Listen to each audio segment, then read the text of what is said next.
नमस्कार, मैं हूं आपके साथ प्रिया सिंह सोमवंशी। इस वक्त की सबसे बड़ी खबर आपको बता दें, पीएम मोदी अब से कुछ ही देर में अपने मन की बात करने वाले हैं। सुबह 11 बजे देशवासियों को आज पीएम मोदी मन की बात कार्यक्रम के जरिए संबोधित करेंगे और नए साल में पहली बार ये पीएम के मन की बात होगी।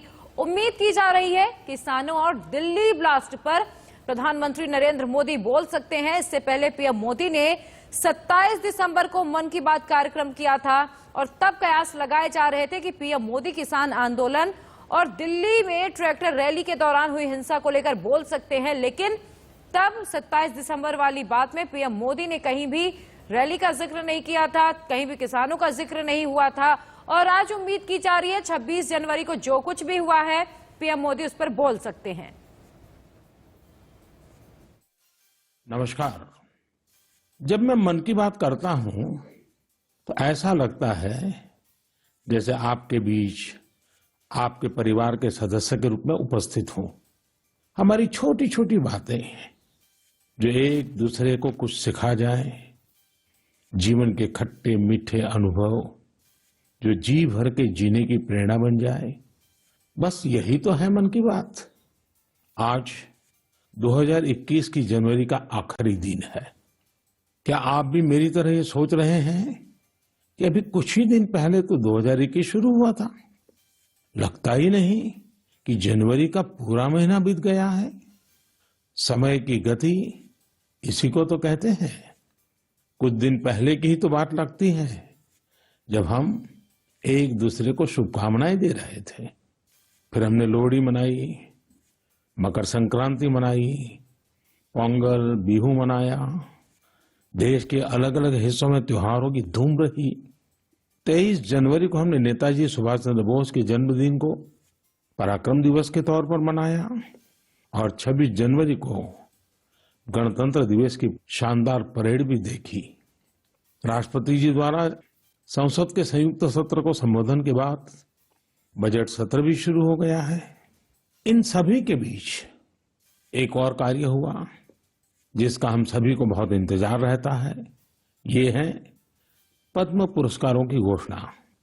राष्ट्र ने असाधारण कार्य कर रहे लोगों को उनकी उपलब्धियां और मानवता के प्रति उनके योगदान के लिए सम्मानित किया। इस साल भी पुरस्कार पाने वालों में वे लोग शामिल हैं जिन्होंने अलग अलग क्षेत्रों में बेहतरीन काम किया है, अपने कामों से किसी का जीवन बदला है, देश को आगे बढ़ाया है। यानी जमीनी स्तर पर काम करने वाले अनसंग हीरोज को पद्म सम्मान देने की जो परंपरा देश ने कुछ वर्ष पहले शुरू की थी, वो इस बार भी कायम रखी गई है। मेरा आप सभी से आग्रह है कि इन लोगों के बारे में, उनके योगदान के बारे में जरूर जानें, परिवार में उनके बारे में चर्चा करें। देखिएगा सबको इससे कितनी प्रेरणा मिलती है। इस महीने क्रिकेट पिच से भी बहुत अच्छी खबर मिली। हमारी क्रिकेट टीम ने शुरुआती दिक्कतों के बाद शानदार वापसी करते हुए ऑस्ट्रेलिया में सीरीज जीती। हमारे खिलाड़ियों का हार्डवर्क और टीम वर्क प्रेरित करने वाला है। इन सब के बीच दिल्ली में 26 जनवरी को तिरंगा का अपमान देख देश बहुत दुखी भी हुआ। हमें आने वाले समय को नई आशा और नवीनता से भरना है। हमने पिछले साल असाधारण संयम और साहस का परिचय दिया।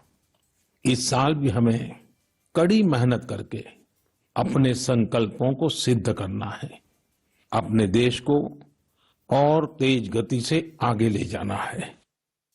मेरे प्यारे देशवासियों, इस साल की शुरुआत के साथ ही कोरोना के खिलाफ हमारी लड़ाई को भी करीब करीब 1 साल पूरा हो गया है। जैसे कोरोना के खिलाफ भारत की लड़ाई एक उदाहरण बनी है, वैसे ही अब हमारा वैक्सीनेशन प्रोग्राम भी दुनिया में एक मिसाल बन रहा है। आज भारत दुनिया का सबसे बड़ा कोविड वैक्सीन प्रोग्राम चला रहा है। आप जानते हैं और भी ज्यादा गर्व की बात क्या है? हम सबसे बड़े वैक्सीन प्रोग्राम के साथ ही दुनिया में सबसे तेज गति से अपने नागरिकों का वैक्सीनेशन भी कर रहे हैं। सिर्फ 15 दिन में भारत अपने 30 लाख से ज्यादा कोरोना वॉरियर का टीकाकरण कर चुका है, जबकि अमेरिका जैसे समृद्ध देश को इसी काम में 18 दिन लगे थे और ब्रिटेन को 36 दिन। साथियों, मेड इन इंडिया वैक्सीन आज भारत की आत्मनिर्भरता का तो प्रतीक है ही, भारत के आत्मगौरव का भी प्रतीक है। नमो ऐप पर यूपी से भाई हिमांशु यादव ने लिखा है कि मेड इन इंडिया वैक्सीन से मन में एक नया आत्मविश्वास आ गया है। मदुरई से कीर्ति जी लिखती हैं कि उनके कई विदेशी दोस्त उनको मैसेज भेजकर भारत का शुक्रिया अदा कर रहे हैं।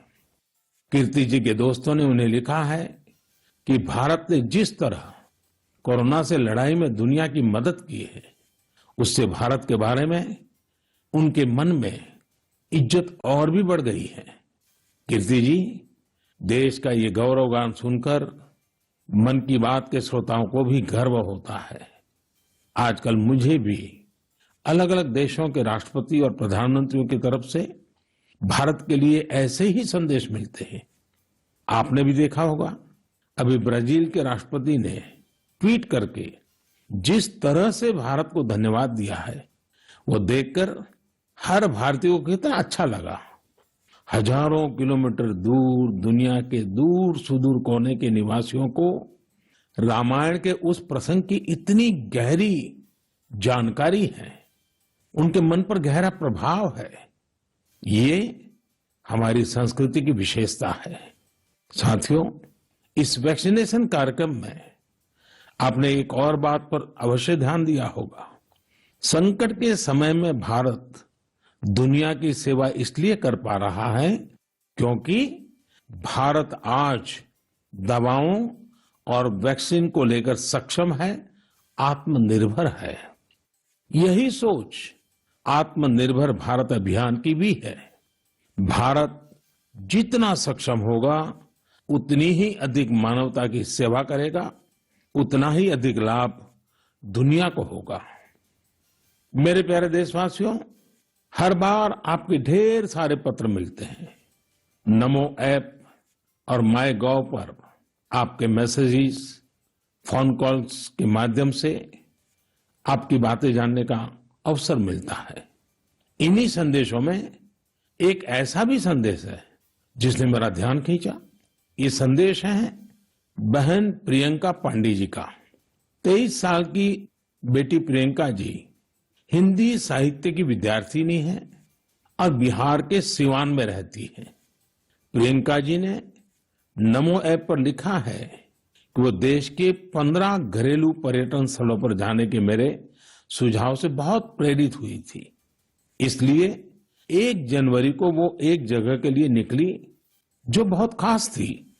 वे जगह थी उनके घर से 15 किलोमीटर दूर देश के पहले राष्ट्रपति डॉक्टर राजेंद्र प्रसाद जी का पैतृक निवास।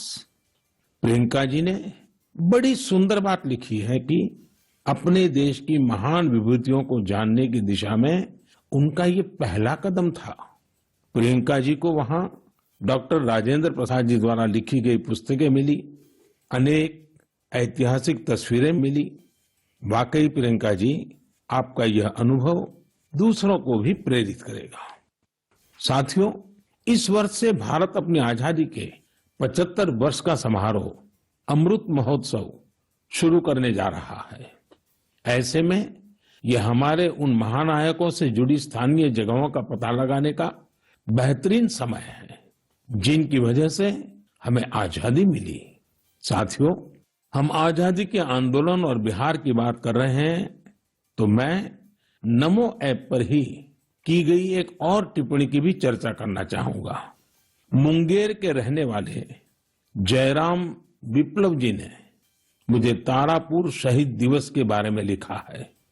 15 फरवरी 1932 1932 को देशभक्तों की एक टोली के कई वीर नौजवानों की अंग्रेजों ने बड़ी ही निर्ममता से हत्या कर दी थी।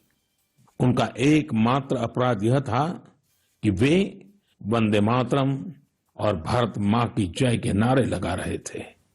मैं उन शहीदों को नमन करता हूं और उनके साहस का श्रद्धापूर्वक स्मरण करता हूं। मैं जयराम विप्लव जी को धन्यवाद देना चाहता हूं। वे एक ऐसी घटना को देश के सामने लेकर आए जिस पर उतनी चर्चा नहीं हो पाई जितनी होनी चाहिए थी। मेरे प्यारे देशवासियों, भारत के हर हिस्से में, हर शहर, कस्बे और गांव में आजादी की लड़ाई पूरी ताकत के साथ लड़ी गई थी। भारत भूमि के हर कोने में ऐसे महान सपूतों और वीरांगनाओं ने जन्म लिया जिन्होंने राष्ट्र के लिए अपना जीवन न्योछावर कर दिया।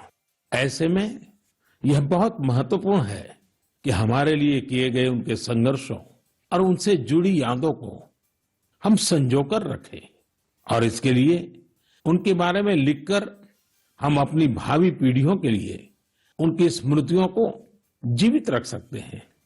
मैं सभी देशवासियों को और खास करके अपने युवा साथियों को आह्वान करता हूं कि ये देश के स्वतंत्रता सेनानियों के बारे में, आजादी से जुड़ी घटनाओं के बारे में लिखें। अपने इलाके में स्वतंत्रता संग्राम के दौर की वीरता की गाथाओं के बारे में किताबें लिखें। अब जबकि भारत अपनी आजादी के 75 वर्ष मनाएगा, तो आपका लेखन आजादी के नायकों के प्रति उत्तम श्रद्धांजलि होगी। यंग राइटर्स के लिए इंडिया 75 के निमित्त एक इनिशिएटिव शुरू किया जा रहा है। इससे सभी राज्यों और भाषाओं के युवा लेखकों को प्रोत्साहन मिलेगा। देश में बड़ी संख्या में ऐसे विषयों पर लिखने वाले राइटर्स तैयार होंगे जिनका भारतीय विरासत और संस्कृति पर गहन अध्ययन होगा। हमें ऐसी उभरती प्रतिभाओं की पूरी मदद करनी है। इससे भविष्य की दिशा निर्धारित करने वाले थॉट लीडर्स का एक वर्ग भी तैयार होगा। मैं अपने युवा मित्रों को इस पहल का हिस्सा बनने और अपने साहित्यिक कौशल का अधिक से अधिक उपयोग करने के लिए आमंत्रित करता हूं। इससे जुड़ी जानकारियां शिक्षा मंत्रालय की वेबसाइट से प्राप्त कर सकते हैं। मेरे प्यारे देशवासियों, मन की बात में श्रोताओं को क्या पसंद आता है ये आप ही बेहतर जानते हैं, लेकिन मुझे मन की बात में सबसे अच्छा ये लगता है कि मुझे बहुत कुछ जानने, सीखने और पढ़ने को मिलता है। एक प्रकार से परोक्ष रूप से आप सबसे जुड़ने का अवसर मिलता है। किसी का प्रयास, किसी का जज्बा, किसी का देश के लिए कुछ कर गुजर जाने का जुनून, यह सब मुझे बहुत प्रेरित करते हैं, ऊर्जा से भर देते हैं। हैदराबाद के बोयिनपल्ली में एक स्थानीय सब्जी मंडी किस तरह अपने दायित्व को निभा रही है, ये पढ़कर भी मुझे बहुत अच्छा लगा। हम सब ने देखा है कि सब्जी मंडियां में अनेक वजहों से काफी सब्जी खराब हो जाती हैं। ये सब्जी इधर उधर फैलती हैं, गंदगी भी फैलाती हैं। लेकिन बोयिनपल्ली की सब्जी मंडी ने तय किया कि हर रोज बचने वाली इन सब्जियों को ऐसे ही फेंका नहीं जाएगा। सब्जी मंडी से जुड़े लोगों ने तय किया इससे बिजली बनाई जाएगी। बेकार हुई सब्जियों से बिजली बनाने के बारे में शायद ही आपने कभी सुना हो। यही तो इनोवेशन की ताकत है। आज बोयिनपल्ली की मंडी में पहले जो वेस्ट था, आज उसी से वेल्थ क्रिएट हो रही है। यही तो कचरे से कंचन बनाने की यात्रा है। वहां हर दिन करीब 10 टन वेस्ट निकलता है। इसे एक प्लांट में इकट्ठा कर लिया जाता है। प्लांट के अंदर इस वेस्ट से हर दिन 500 यूनिट बिजली बनती है और करीब 30 किलो बायोफ्यूल भी बनता है। इस बिजली से ही सब्जी मंडी में रोशनी होती है और जो बायोफ्यूल बनता है उससे मंडी की कैंटीन में खाना बनाया जाता है ना कमाल का प्रयास। ऐसा ही एक कमाल हरियाणा के पंचकुला की बड़ौद ग्राम पंचायत ने भी करके दिखाया है। इस पंचायत के क्षेत्र में पानी की निकासी की समस्या थी। इस वजह से गंदा पानी इधर उधर फैल रहा था, बीमारी फैलाता था। लेकिन बड़ौद के लोगों ने तय किया इस वाटर वेस्ट से भी वेल्थ क्रिएट करेंगे। ग्राम पंचायत ने पूरे गांव से आने वाले गंदे पानी को एक जगह इकट्ठा करके फिल्टर करना शुरू किया और फिल्टर किया हुआ ये पानी अब गांव के किसान खेतों में सिंचाई के लिए इस्तेमाल कर रहे हैं। यानी प्रदूषण, गंदगी और बीमारियों से छुटकारा भी और खेतों में सिंचाई भी। साथियों, पर्यावरण की रक्षा से कैसे आमदनी के रास्ते भी खुलते हैं, इसका एक उदाहरण अरुणाचल प्रदेश के तवांग में भी देखने को मिला।